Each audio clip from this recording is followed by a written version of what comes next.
Ce matin encore, il va nous parler au travers de la Bible. Il y a un prédicateur qui nous vient de très, très, très, très loin, puisqu'il vient de la diagonale, fin fond, Normandie, je sais jamais, Bretagne, enfin, quelque part là-bas, quoi. C'est un ami de la famille, c'est un ami de l'église Source de Vie, c'est un ami proche. Et on a été bénis déjà à la jeunesse. Il y a des jeunes parmi nous qui étaient là à la réunion de jeunes. Là, je vois des mains qui ont été bénies. Marion n'a pas été bénie, mais c'est pas grave, elle n'écoute même pas. C'est pas comme s'il y avait ton papa et ta maman ce matin pour voir que t'es dissipé. Je t'ai affiché. Ce matin, on est heureux d'être. L'église Source de Vie, c'est une famille. C'est un endroit où on s'y sent bien et où on a de la famille de loin qui vient nous visiter. Et ce matin, j'aimerais qu'on puisse l'accueillir comme se doit. Sébastien Geffroy.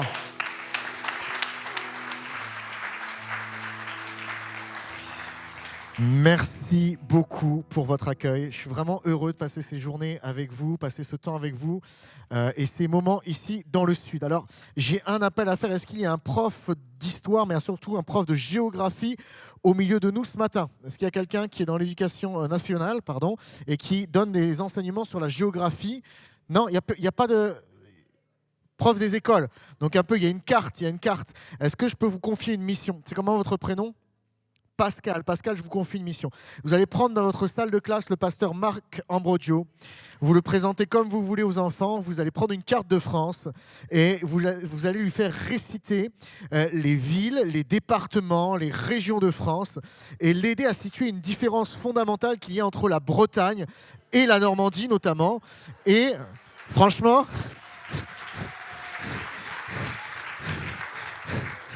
Parce que là, c'est grave. Vous faites des Jesus Coffee, la France entière vous regarde. Il y a des gens qui vont être offensés si vous continuez à ne pas savoir d'où on vient. Donc, juste pour vous situer, moi, je suis breton. Est-ce qu'il y a des Bretons au milieu de nous? Est-ce qu'on peut lancer une clameur pour les Bretons? Voilà, hein? Allez.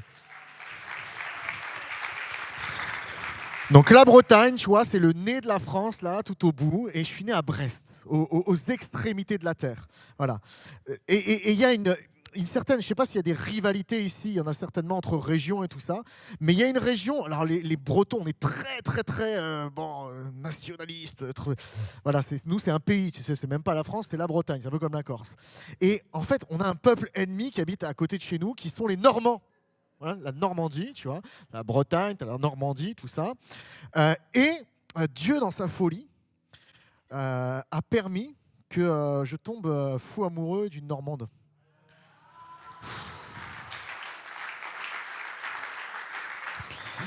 Je pense qu'il y avait un message de réconciliation que Dieu voulait envoyer au monde et aux Bretons et aux Normands. Enfin, voilà, pour vous situer, je viens de loin, ça fait quelques centaines, presque le millier de kilomètres. La semaine dernière, j'étais en Bretagne notamment pour partager l'évangile et je suis très heureux de me retrouver parmi vous. Donc, je m'appelle Sébastien, j'ai 39 ans, je suis marié à Mélina, j'ai 2 enfants qui ont 12 ans et 10 ans et je suis ravi d'être là. J'ai travaillé dans différentes églises dans le Nord.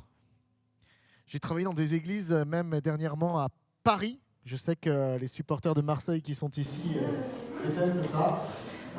Mais c'est comme ça, à l'église Martin Luther King, peut-être que vous connaissez, que vous avez suivi. Et depuis début septembre, nous avons pris une orientation d'aller pour prêcher l'évangile et partager la parole de Dieu partout où le Seigneur ouvrira des portes. Et c'est vraiment une nouvelle saison pour nous, incroyable, faite d'inconnus, faite de voyages et de mystères, mais faite aussi de belles rencontres. Et vous faites partie, Église de Fréjus, des belles rencontres que Dieu met sur ma route. Et j'espère être une belle rencontre pour vous. Toujours est-il que si nous avons l'occasion de partager, ce sera une joie en tête-à-tête, ensemble. Mais si on ne se voit pas, je veux quand même vous communiquer quelque chose de la part de Dieu. Et le message que Dieu a déposé sur mon cœur, je l'ai intitulé ainsi. Et on a déjà entendu parler de ces choses-là ce matin, mais je l'ai intitulé « Dieu est pour toi ». Dieu est pour toi. Ça veut dire quoi? Peut-être pour une personne qui s'approche pour la première fois de dire « mais Dieu est pour moi », ça veut dire quoi? Dieu, on le voit tellement lointain souvent. Dieu, on le voit tellement distant. Dieu, on le voit à travers des églises, des cathédrales, des endroits où c'est loin de nous. Dieu, parfois, on en a une mauvaise image. Dieu, on a été déçus de lui. Et pourtant, ce matin, ce Dieu-là, ce Dieu dans lequel je crois, le Dieu de la Bible, le Dieu qui s'est révélé un jour à ma vie, je sais qu'il est pour toi. Il t'aime, il n'est pas contre toi. Dieu n'est pas contre toi ce matin, il t'aime. On l'a entendu à travers différentes paroles et j'aimerais le souligner dans l'Écriture. Et aller sans plus tarder dans un texte de la Bible qui se trouve dans le livre des Actes au chapitre 16. Livre des Actes chapitre 16, et je vous resitue ce passage de l'Écriture. C'est un moment où un homme part prêcher l'Évangile. Il s'appelle Paul, c'est l'apôtre Paul, vous en avez peut-être déjà entendu parler pour les habitués de la Bible. Et il arrive dans une ville, et dans cette ville-là, ils vont à un moment être confrontés à une personne qui est, je dirais, comme une médium, une diseuse de bonne aventure. Enfin, elle a un esprit et elle a un pouvoir. Et parce qu'elle a un pouvoir et une capacité, elle est devenue l'esclave de businessmen qui ont fait de l'occultisme leur business et qui veulent gagner de l'argent sur son dos. Vous savez que le monde spirituel, c'est aussi un domaine dans lequel des gens font du business. Et ce jour-là, cette femme, en fait, elle n'est pas bien dans sa vie. Il y a un esprit mauvais qui est sur elle. Et c'est grâce à cet esprit mauvais qu'elle arrive à discerner des choses. Et l'apôtre Paul arrive, il prêche l'évangile. Et au bout d'un moment, la Bible dit, il va se retourner vers cette femme qui criait derrière eux. Et il va ordonner à l'esprit de partir de cette femme. Et elle va se retrouver libérée. Sa vie est transformée. Ça, c'est le pouvoir de l'évangile. C'est le pouvoir de Jésus-Christ dans les vies. L'évangile transforme encore les vies aujourd'hui. Amen. Et alors que cette femme est délivrée, pour elle, c'est vraiment une délivrance. Elle était esclave de personnes qui abusaient d'elle. Elle en est délivrée par la puissance de Jésus-Christ. Mais bien entendu, ceux qui gagnaient son argent avec elle, ils sont fous de rage. Et ils vont soulever la ville. Ils vont faire une manif. Ils vont dire, ces gars-là, on n'en veut pas ici. Ils sont en train de prêcher et de partager des choses que nous, on ne veut pas. Ça trouble la ville. Et les autorités vont se mettre en place et ils vont les arrêter. Ils vont les battre de coups. Et dans Acte 16, au verset 23, voilà ce que je lis concernant Paul et Silas qui prêchaient la bonne parole. C'est écrit ceci. Après les avoir roués de coups, ils les jetèrent en prison en recommandant au gardien de la prison de les tenir sous bonne garde. Celui-ci qui avait reçu cette recommandation les jeta dans la prison intérieure. Donc ils sont au fond du trou là. Et il leur mit les fers aux pieds. Vers le milieu de la nuit, Paul et Silas, on peut dire ils pleuraient, ils crient, ils se sont fait taper, c'est injuste qu'ils vivent. Non, au milieu de la nuit, vers le milieu de la nuit, Paul et Silas priaient et chantaient les louanges de Dieu. Wouh! Et les prisonniers qui étaient là dans la prison les écoutaient.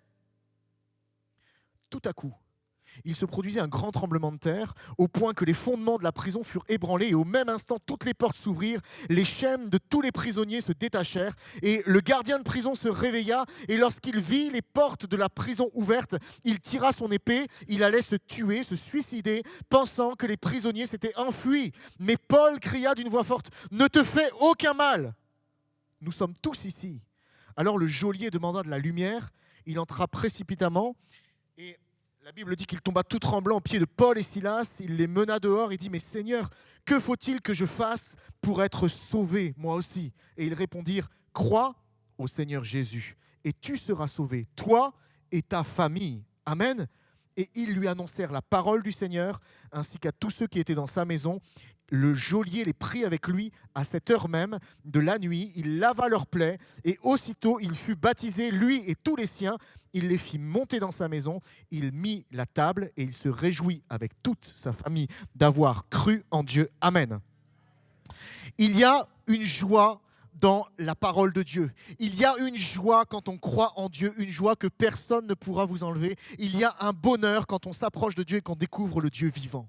Et j'aimerais vous dire ceci, ce passage de la Bible m'appelle à faire confiance à Dieu et me montre que Dieu est pour nous. La première chose que je souligne avec vous, parce que Dieu est pour toi, j'aimerais te dire ceci, il a une place pour toi. Il y a une place pour toi, mon ami, dans le cœur de Dieu. Il y a une place pour toi dans la maison de Dieu. Il y a une place pour toi auprès de Dieu. Il y a peut-être des gens qui t'ont rejeté dans ta vie. Il y a peut-être des gens qui t'ont rejeté. Peut-être dans ta propre famille, peut-être il n'y avait pas de place pour toi.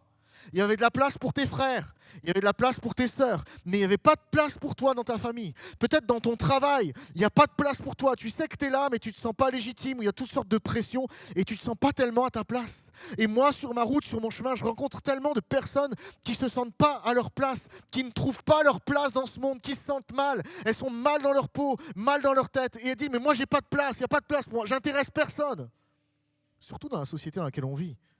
Vous savez, où tout le monde se met des filtres pour être plus beau, plus élégant, plus parfait, où on montre des vies parfaites et au fond, on est complètement brisé à l'intérieur. Et nous, on est baigné dans un monde comme ça et on se dit, mais personne ne me regarde. Personne vient et puis fait un petit cœur, clic, clic, je te like. Moi, je me sens seul, j'ai pas de place. Mais j'aimerais te dire ce matin que pour Dieu, tu comptes, qu'aux yeux de Dieu, tu as de la valeur, que si personne te like sur la terre, il descend du ciel vers toi pour te prendre dans ses bras parce qu'il te like, il t'aime. Il t'aime tellement, tu as du prix à ses yeux et il y a de la place auprès de Dieu pour toi. L'homme dont nous avons lu l'histoire, le gardien de cette prison, a tenté de faire quelque chose et c'est fort dans mon cœur alors que je suis en train de partager avec vous cela ce matin.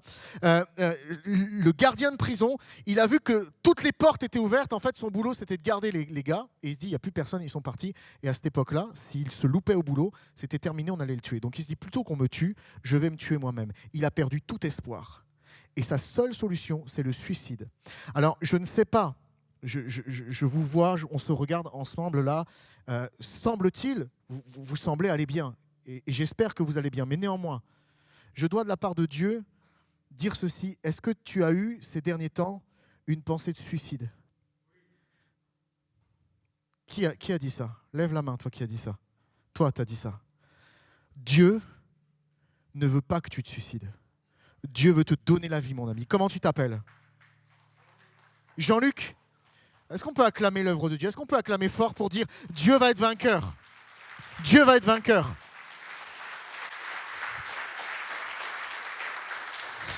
Mes amis, ce gars-là allait se donner la mort. Ce gars-là n'en pouvait plus parce que quand on n'en peut plus, quand on se dit il y a une maladie qui est plus forte que moi et je vais perdre, parce que tu t'es endetté, que tu dis j'arriverai jamais à rembourser ma dette, parce que tu as fait beaucoup de mal aux gens, que les gens t'en veulent. Tu peux être entouré de toutes sortes de choses qui te poussent à te dire la seule solution pour moi c'est la mort et le suicide. Ça, c'est la réponse que le diable te donne. La réponse que le diable donne, il est venu juste pour détruire, pour briser. Mais Jésus vient et il vient te donner une autre réponse. Ne te fais pas de mal, mais crois au Seigneur Jésus. Crois au Seigneur Jésus. Laisse-le et crois. Ça, c'est important pour ta vie. C'est important peut-être pour la vie de quelqu'un au milieu de nous. Cet homme-là a cru dans le Seigneur Jésus. Et au moment où il allait se donner la mort, l'apôtre Paul a dit « Stop, arrête, te fais pas de mal. Il y a autre chose pour toi. » Et ce matin, il y a quelque chose de bon de la part de Dieu pour nous. Amen. Parce qu'il y a une place pour nous dans le cœur de Dieu. Et d'ailleurs, Jésus le dit dans la Bible. Jésus a dit « Il y a plusieurs demeures dans la maison de mon Père. Et si cela n'était pas, je vous l'aurais dit. » Je vais vous préparer une place. Amen. Dieu nous prépare une place. Il y a de la place pour nous. Non seulement il y a de la place dans son cœur parce qu'il prend soin de nous, mais il y a de la place, il prépare une place dans le ciel pour nous. Et ça, c'est bon. Vous savez, dans ma vie, je suis amené souvent à voyager, à voyager par toutes sortes de moyens. Et alors, j'aime pas trop l'avion. Des fois, je suis obligé, donc je prends l'avion. Mais des fois, je voyage en voiture et des fois, je voyage en train. Et la seule fois où j'ai loupé mon train de ma vie, je suis obligé de le dire, je ne peux pas venir à Fréjus sans le dire ça. La seule fois où j'ai loupé un train dans ma vie, c'est à cause du pasteur Marc Ambrogio qui est présent là. Ça s'est passé il y a 2 ans environ. En plus, j'avais amené des gars qui venaient pour la première fois chanter avec moi à l'évangile. Ils étaient heureux. Et le jour où on devait partir pour prendre le train, pasteur Marc dit « Hey, je vais te montrer comment c'est beau ici, tu vois. » Il a voulu me vendre la côte. Donc on est parti avec les gars et on a longé la côte. C'est magnifique. Première plage, wow, c'est beau et tout. Attendez, on va plus loin. Mais Marc, en fait, toi, tu vas par là et le train, il est à Aix-en-Provence, il est de l'autre côté. C'est à combien de temps Aix-en-Provence ? Ouais, un quart d'heure. Oh là là là là. Et vas-y, qu'on fait la côte, et puis on arrive sur l'Estrelle, machin, là. Les rochers, on se croirait en Arizona, c'est magnifique, la mer. Et plus ça va, plus on avançait. Et moi, je me rappelle, je disais, elle est bien cette plage, viens, on s'arrête ici, je veux juste voir la mer et tout ça, c'est cool. Non, attends, plus loin, c'est encore plus beau. Et encore là, tu vas voir, et machin. Et on avance, on continue. On allait arriver en Italie bientôt. Et là, alors qu'on regarde un panorama, on se prend tous en photo, on est content. Marc, il dit, voilà, ça va être juste là pour le train, faut qu'on y aille, les gars. N'applaudissez pas trop vite parce que la fin est dramatique. On est allé à Aix en un petit peu plus d'1 quart d'heure. Dieu a vu cette route et la police nationale ne l'a pas vue, heureusement pour toi.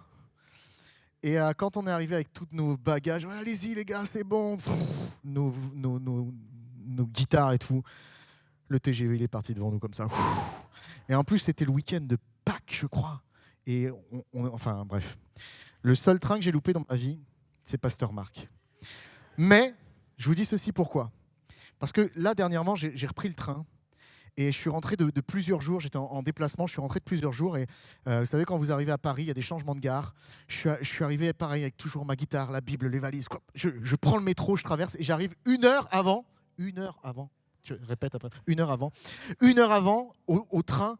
Et là, je vois ligne 22, il y a un train qui part sur la Normandie, il y a un train qui part sur Rouen. Je trace. Et en fait, j'essaye de rentrer dans le train. Il va partir, c'est vraiment l'heure où il doit partir. Et il n'y a aucune porte, parce qu'il est rempli, il y a du monde partout. Et je me dis, bah, tant pis, c'est pas mon train, mais je continue sur le quai. Ça vous arrive, certains là, tu es sur le quai, et je vais presque jusqu'au dernier wagon sur l'avant du train. Et là, il est 34, le train devait partir à 32, donc déjà une grâce. Je rentre dans le wagon, et je me mets là. Je pose ma guitare, je pose mon sac, je vois le contrôleur. Je suis soulagé, je me dis, je suis dans le train. Et je lui dis, monsieur, normalement j'avais un train 1 heure plus tard, sinon je suis obligé encore d'attendre. J'ai envie de rentrer voir ma famille. Tu vois, t'es tout gentil, tu vois, il va être sympa le gars. Et est-ce que je peux... comment faut faire pour avoir une place? Il me dit, montrez-moi votre billet. Il me dit, avec le billet, on va... Il regarde le billet, non, il dit non, ça c'est un billet électronique, je ne peux rien faire pour vous, monsieur, c'est 35 €. 35 € pour faire 100 km, tu vois, ça fait cher l'essence, tu es d'accord? Et donc je dis, il n'y a pas moyen de s'arranger, monsieur le contrôleur, est-ce qu'on peut... Ça s'est passé il y a quelques jours, hein. Il y a un moyen de s'arranger.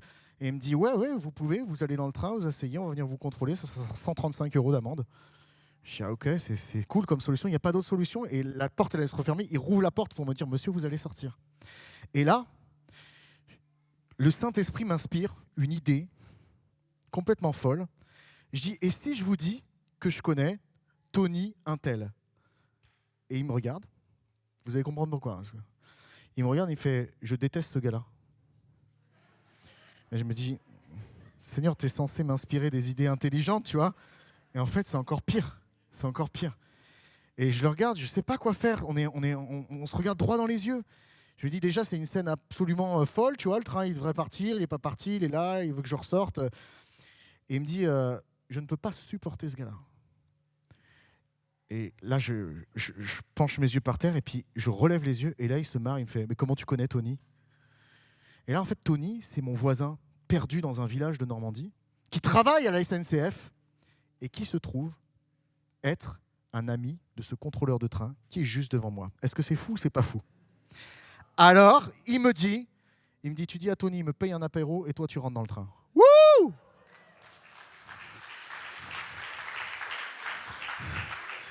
La puissance de l'apéro. Non, la grâce de Dieu. Franchement, moi, j'étais fatigué. J'avais envie de rentrer. Et je m'assois là sur le strapontin, dans le sas du train. Il part faire un tour et 2 minutes après, il revient. Et il me dit, attends, reste pas là. Viens avec moi, lève-toi. Il dit, je t'emmène en première classe. C'est pas beau tout ça? Et j'ai terminé, mes amis, écoutez bien.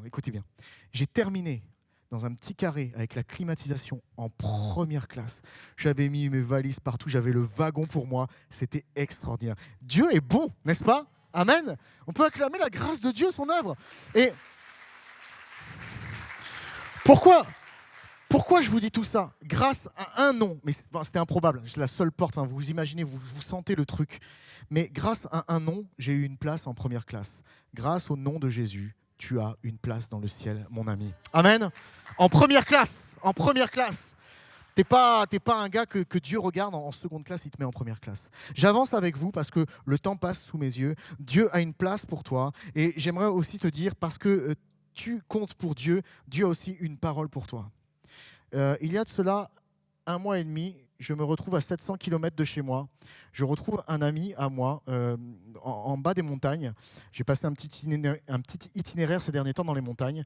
Et comme je suis un fan de football, je ne dirais pas de quelle équipe, mais en tout cas, voilà. J'aime jouer au football.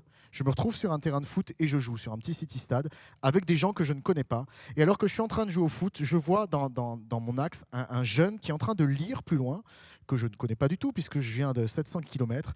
Et il est en train de lire sur une table un livre et Dieu me dit, tu vas aller le voir et tu vas lui dire de lire la Bible.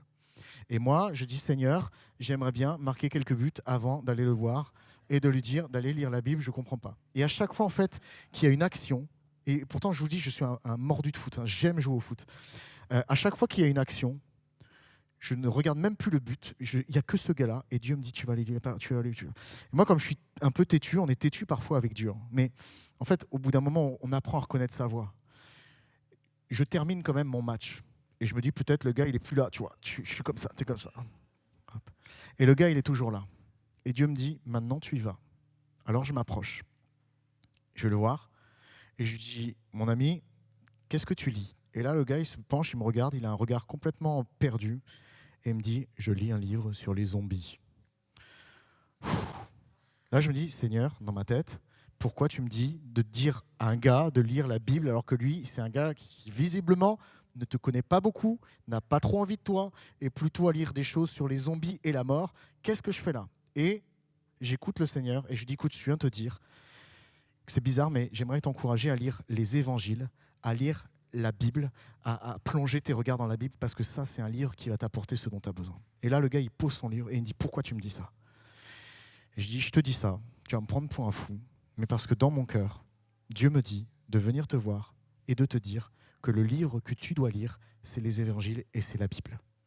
Et le gars me dit, écoute-moi bien, mes parents sont chrétiens évangéliques.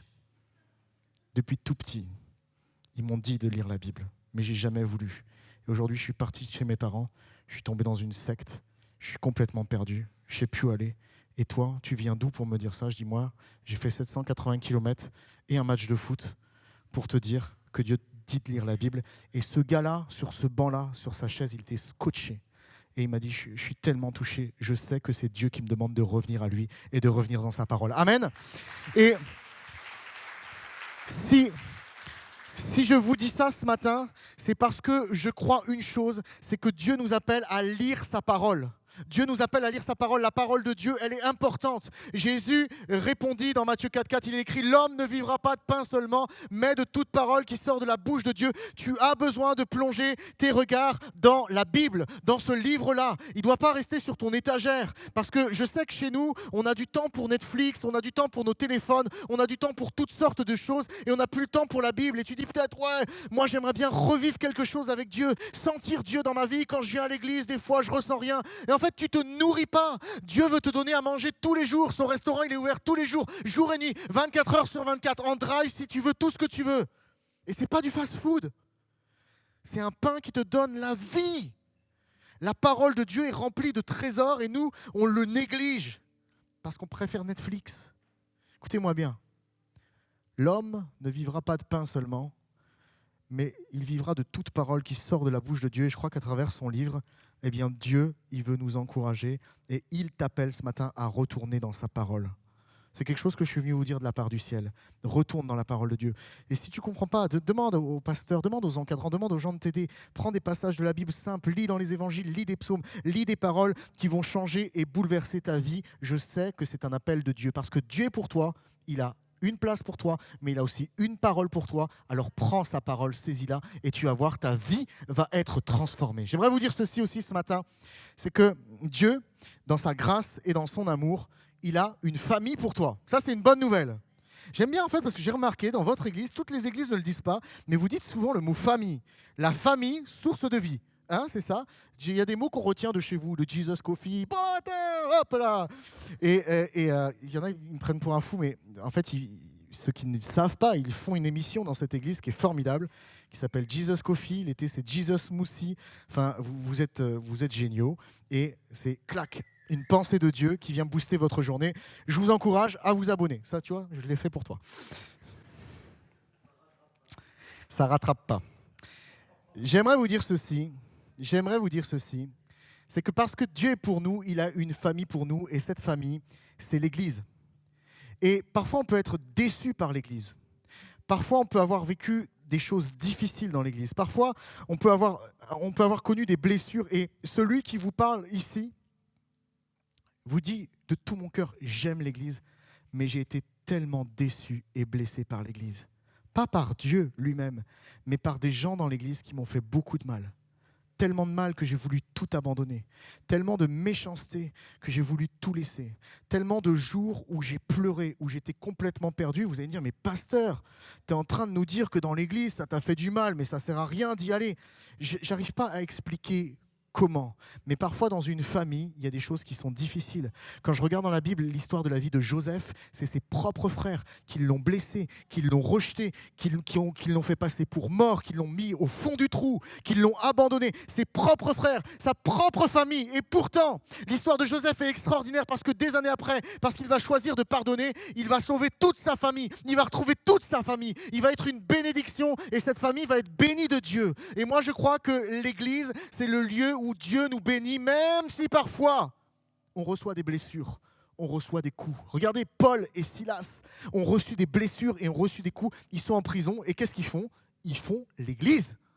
Ils font l'Église. Ils prient et ils chantent Dieu. Nous, on serait complètement abattus, tu vois. Tu arrives, tu as un peu un petit rhume, tu arrives à dire « Oh non, je souffre, je ne peux pas louer le Seigneur ce matin, je n'arrive pas à m'approcher de Dieu, je suis malade. » Tu ne viens même plus, tu regardes à la télé les cultes. Mais ces gars-là, ils ont été battus, et pas un tout petit peu, ils sont complètement blessés, et ils prient. Et il loue Dieu. Amen. Et j'ai envie de vous dire, continue de louer Dieu parce que lui, il ne te décevra jamais. On l'a chanté. Combien Dieu est grand. Continue de prier Dieu, même s'il y a des blessures dans ta vie, parce que Dieu, tôt ou tard, va s'occuper de toi. Amen. L'église, c'est une famille et Dieu a donné cette famille pour toi. Et ta place, c'est dans l'église. J'ai traversé des moments difficiles. Je vous l'ai dit, une maladie terrible. J'ai traversé un cancer. Et je ne m'étends pas sur cette étape de ma vie, mais la parole que j'ai entendue alors que je traversais le cancer, c'est celle-ci. J'étais désespéré, il y avait eu vraiment des mauvaises nouvelles et ce n'était pas bon signe pour la suite. Et un jour, à genoux dans ma chambre, en prière, Dieu, et je ne vous dis pas ça pour dire je suis un grand prieur, je suis un homme, mais j'essaye de parler avec mon Dieu, j'essaye d'avoir un dialogue avec lui et il me répond et il est bon. Et ce jour-là, dans la prière, Dieu m'a dit, Sébastien, j'entends la prière de mon peuple en ta faveur. Et laissez-moi vous dire que si je suis là devant vous, c'est parce que Dieu a entendu la prière de l'Église en ma faveur quand j'ai traversé la maladie. Et peut-être tu es là dans l'Église, tu te dis, oh, je ne sais pas si je vais continuer à venir à l'Église, tout ça. Mais attache-toi à ton Église parce que quand ça ne va pas dans ta vie, tu peux aller demander, mais priez pour moi. Et quand tu as une Église qui prie, quand tu as la famille de Dieu qui prie, quand tu as la famille de Dieu qui t'entoure, eh bien, les murs s'écroulent, les forteresses s'effondrent, les chaînes tombent. Quand Dieu visite son Église, il fait un miracle. Au milieu de l'Église, Dieu veut agir. Et c'est ce qu'il a fait dans le texte que nous avons lu. Il y a eu un grand tremblement de terre. Et les chaînes des prisonniers sont tombées. Et même si ton église, tu te dis, wow, ça ressemble plus à une prison qu'à un lieu, et je ne dis pas ça pour ici, je pense que c'est un beau lieu. Mais tu vois, des fois, ce n'est pas comme tu aimerais que ça soit, mais si Dieu est là, Dieu va te bénir et Dieu habite au milieu de son peuple, au milieu de sa famille. Amen. Alors aime l'Église. Quelqu'un a dit ceci, et j'aime cette parole, même si tu es déçu ou blessé par l'Église. L'Église, c'est un très vieux navire. Il craque, il tangue, il prend l'eau et te donne parfois l'envie de vomir. Ouais. Mais il se rend là où il veut aller. Il l'a toujours fait et il le fera toujours jusqu'à la fin des temps, avec ou sans toi. Ta place, mon ami, elle est dans l'Église. Et parce que Dieu est pour toi, il t'appelle ce matin encore à t'attacher à son Église et à sa famille. Amen. J'aimerais vous dire ceci, parce que Dieu est pour toi, il a tout accompli pour toi. Vous savez, parfois on peut être déçu par l'Église, mais dans notre vie spirituelle aussi, on peut être déçu par nous-mêmes. Et je l'ai entendu dans une parole ce matin. En fait, tu es peut-être déçu par toi-même parce que tu es tombé, parce que tu n'y arrives pas, parce que tu n'arrives pas à avancer. Et tu es déçu de toi-même. Tu es en plein doute. Tu es en plein doute. Tu es en pleine difficulté. Tu te dis, mais moi, ma vie, si tu voyais ma vie, pasteur, elle est tellement pourrie, ma vie, que je ne pense pas que Dieu m'aime. Mais ça, c'est un mensonge. Dieu t'aime malgré ta vie pourrie. Ça ne veut pas dire que c'est un appel à la médiocrité. Ça ne veut pas dire que c'est un appel à continuer à vivre n'importe comment, à regarder n'importe quoi, à dire n'importe quoi, à fréquenter des gens qui te font tomber toujours plus bas. Ça ne veut pas dire ça. Ce n'est pas un appel à la médiocrité, l'amour de Dieu malgré tes difficultés. C'est justement un appel à t'élever. Et dis-toi que Dieu est fidèle, même quand tu es déçu de toi-même. Quelqu'un a écrit ceci, cette phrase, je l'aime tellement. De son regard miséricordieux, Dieu voit non pas ce que vous êtes, ni ce que vous avez été, mais ce que vous désirez être. Et dans son amour, Dieu ne regarde pas comment tu es là en ce moment, même si tu te sens sale. Il regarde ce que tu veux devenir. Il voit que c'est difficile pour toi. Il voit que c'est compliqué. Il voit que c'est un moment difficile pour ta vie, mais pour autant, il t'aime encore et il a quelque chose pour toi. Amen. Bien souvent, on dit, mais je fais tellement de mal qu'en fait, Dieu, je me suis approché de lui, je lui ai demandé pardon, mais j'ai l'impression que je ne suis même plus sauvé. Il y en a qui se disent ça. Il y en a peut-être qui se disent, mais j'ai continué à pécher dans ma vie, en fait, personne ne le sait, mais ça ne va pas, j'arrive pas à avoir une belle vie. Et on a l'impression que notre salut, il dépend de notre manière de marcher, de notre manière de faire. Mais heureusement que ça ne dépend pas de notre manière de faire. Notre salut, il dépend d'une personne, il dépend de Jésus. Dans l'Ancien Testament, il fallait venir apporter en sacrifice pour le pardon des péchés un agneau qui était sans tache et sans défaut, un agneau parfait. Et quand le gars venait apporter son agneau pour le sacrifice, peut-être qu'il pouvait être sale sur lui. Mais en fait, s'il savait que l'agneau, il était parfait et sans défaut, il n'avait pas la peur qu'on lui dise « Non, on n'accepte pas, tu ne peux pas être pardonné. » Parce qu'il venait avec cet agneau apporter son sacrifice qui était sans tache, sans défaut, un agneau parfait. Eh bien, il apportait l'agneau et le sacrificateur et tout le monde ne regardait pas l'homme qui venait, même s'il était sale, mais regardait l'agneau. Et j'aimerais vous dire ceci, Jésus c'est l'agneau de Dieu qui ôte nos péchés. Et quand on s'approche de Dieu, eh bien on s'approche avec l'agneau de Dieu. Et Dieu ne regarde pas notre vie parfois qui est encore un peu entachée, mais il regarde l'agneau et il nous voit à travers de l'agneau. C'est ça le miracle de la grâce de Dieu. Est-ce que tu peux saisir la grâce de Dieu ce matin et arrêter de vivre tout le temps dans une culpabilité qui ne vient pas de Dieu? Jésus nous libère totalement de nos fautes et de nos péchés. C'est ça la grâce, amen. Et après, derrière, ta manière de vivre, et je le rappelle, ce n'est pas un appel à la médiocrité, elle va être changée et transformée par la puissance de Jésus en toi. Mais il t'aime, il t'a sauvé, Dieu est pour toi parce qu'il a tout accompli. Amen.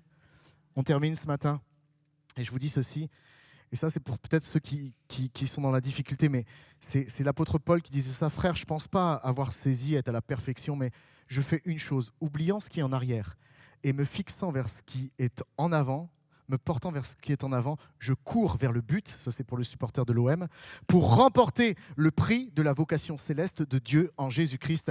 Amen. Est-ce que vous croyez à ça? Ce matin, si je suis venu pour une chose importante du Nord, c'est où le Nord Non, tu aurais dû dire, je ne viens pas du Nord, je viens de Normandie. Le Nord, c'est un autre département. Si je suis venu de si loin, je veux t'encourager à reprendre la route. Dieu est pour toi, il n'est pas contre toi. Et même si ça a été difficile, et je bénis Dieu pour les paroles qui ont été données ce matin, oublie ce qui est en arrière. Fixe-toi vers ce qui est en avant. Regarde à Jésus et il va t'aider et tu vas atteindre cette vocation que Dieu a dessinée pour toi. On termine ce matin ensemble et je vous dis ceci. Dieu, il est pour toi et il a tout prévu pour toi. Est-ce que vous allez bien encore? Ça va? Vous m'accordez encore 1 minute?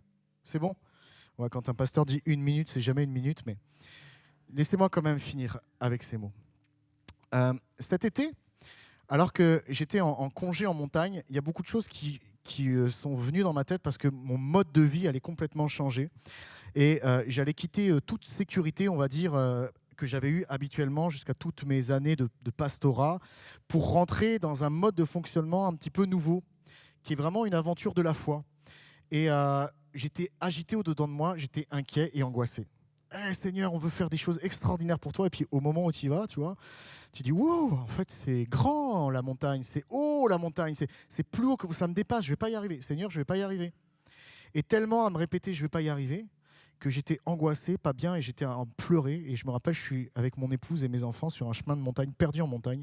Et je dis, Dieu, s'il te plaît, viens à mon secours, envoie-moi quelqu'un sur ma route qui puisse m'encourager et m'aider, me donner une parole. Envoie-moi quelqu'un qui vient de toi. Comme je vous l'ai raconté, Dieu met sur ma route des rencontres parfois complètement improbables. Je dis, Dieu, d'habitude, je rencontre des gens pour leur parler de toi. Là, j'ai besoin que tu m'envoies quelqu'un pour qu'eux me parlent et viennent m'encourager. Je fais cette prière. Je suis en montagne, je viens de Bretagne. Donc, je n'avais jamais été en Bretagne l'été de ma vie. C'est un endroit que je ne connais pas, je découvre tout. Donc, il y a moins de monde qu'à la mer, qu'à Saint-Tropez et tout ça, la montagne. Hein. C'est tranquille. Hein. Tu as moins de chances de rencontrer des gens que tu connais en montagne.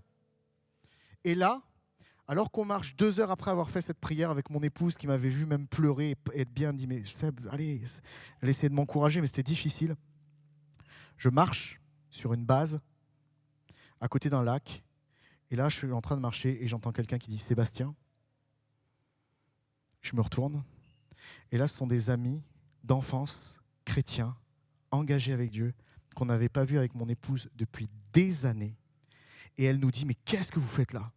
Et moi, je dis « Toi, qu'est-ce que tu fais là ?» Elle dit « Je sais pas, avec le masque et tout, je t'ai reconnu, Seb.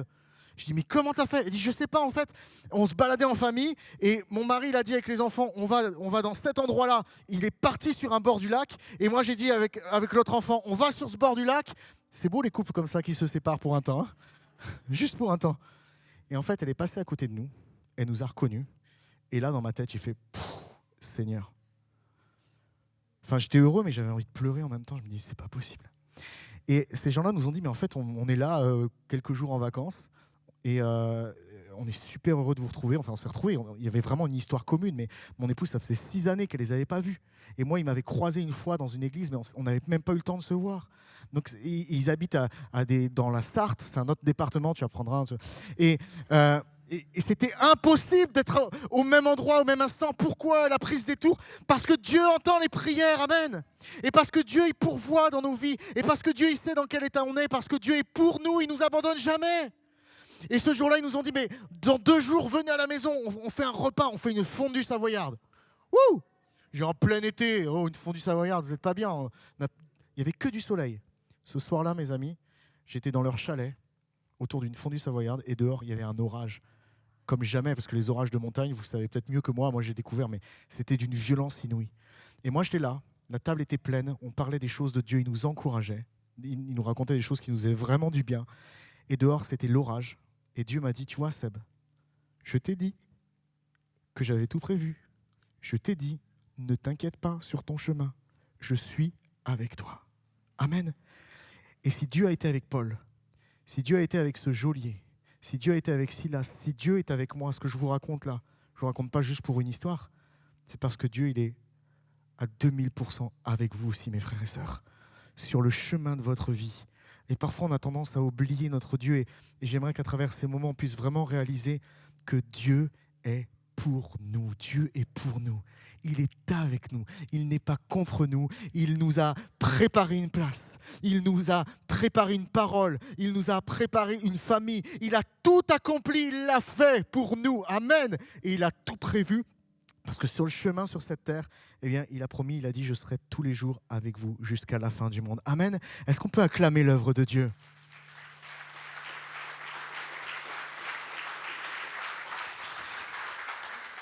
Est-ce qu'on peut prendre un temps, on va se recueillir dans la prière pendant quelques instants. Et on va, chacun là où vous êtes, je ne sais pas c'est quoi, qu'est-ce que vous devez déposer ou abandonner au pied du Seigneur. Mais j'aimerais qu'on prenne un temps où on s'approche de Jésus et chacun là où on est avec peut-être nos déceptions, avec notre chagrin, avec le moment dans lequel on passe, qui est un moment de doute. Peut-être quelqu'un avec sa vie sale de péché, on l'a dit, ne la garde pas cette vie de pécheur là. Viens la déposer au pied de Jésus et viens recevoir une grâce de sa part. Amen. La Bible me dit ceci, c'est que Dieu a tout accompli et que s'il me rend libre, je suis réellement libre. Et ça m'embêterait que vous repartiez de ce lieu sans avoir saisi la liberté qui vient de Dieu. Et cette liberté-là, eh bien, je crois que dans la prière, dans ce moment, on peut l'avoir. Pendant cet été, alors que j'étais à la montagne, je me suis approché d'une rivière et j'ai composé un chant. Et j'aimerais chanter ce chant avec vous. Et juste pendant ce chant, après peut-être l'équipe de louange pourra revenir et on va terminer en proclamant, mais si notre Dieu est pour nous, qui sera contre nous, si tu veux bien, Luc. Et en écrivant ce chant, j'ai eu cette image que quand on s'approche de Dieu comme d'une rivière, on peut laisser les courants de l'amour de Dieu nous emporter. Fais confiance à Dieu. On l'a entendu, mais fais confiance à Dieu. Arrête de lutter avec toi-même. Et la rivière de Dieu, elle a ce pouvoir étonnant, c'est que d'un côté, elle emporte loin de nous nos fautes, nos péchés, nos chagrins, et de l'autre côté, elle nous attire vers le cœur de Dieu. C'est une rivière extraordinaire et j'aimerais chanter ce chant. Et pendant que ce chant est chanté, peut-être vous pouvez le chanter avec moi, mais saisissez une grâce qui vient de Dieu. Je vois, il y a des jeunes au milieu de nous, il y a des ados, des adotes au milieu de nous. Il y a des jeunes qui ont peut-être 12 ans, 13 ans, je ne sais pas quel âge a le plus jeune au milieu de nous. Moi, j'avais 13 ans et demi quand j'ai rencontré Jésus-Christ. Et pendant qu'on est en train de chanter, tu peux t'approcher de Jésus aussi et dire, Dieu, moi, je laisse ta rivière m'emporter. Je te donne ma vie, Jésus, je me laisse emporter avec toi. Amen. Alors, on est dans la prière, chacun élève sa voix, on écoute ses paroles et on s'approche de la rivière de Dieu et on va saisir la puissance de ce Dieu qui est pour nous. Amen.